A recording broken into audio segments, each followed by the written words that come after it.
What's going on? Schmitty Garage here. We are working on a BMW X5 2006, I believe. So replacing the CV axle. This boot is ripped.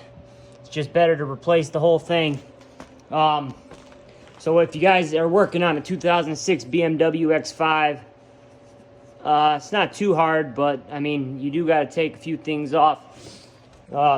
Took the brake caliper and bracket off, hung it up.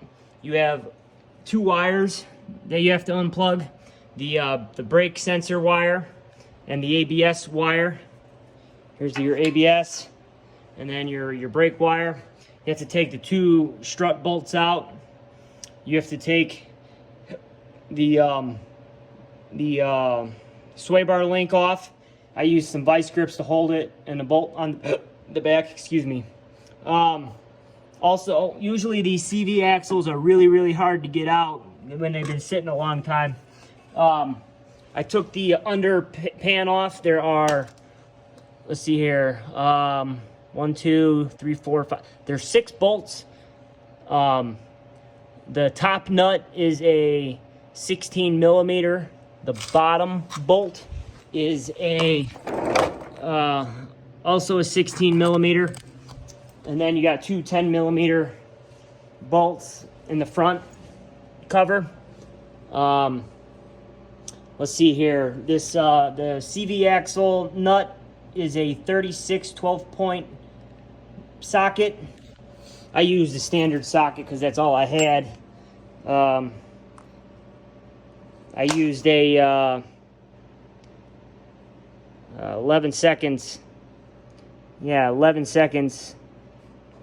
12 point.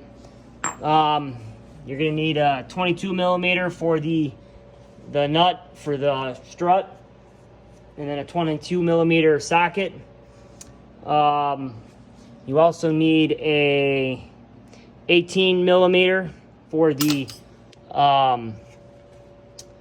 caliper brackets, 2 bolts. And then also you need a air hammer. In order to get these off, a trick that someone showed me a long time ago, you get an air hammer on the back side of the CV axle, and then you air hammer it out until it pops out. Otherwise, you are going to have a really hard time. They also sell slide hammers, but the slide hammer kit I have is for domestic cars, not German cars, so that wouldn't have worked. That's pretty much sums it up. It's doable. It's not that hard, but if you've never done this before, it might be a little bit tricky. So that sums it up. Just wanted to show some tricks on how to do a CV axle on a BMW X5. Peace.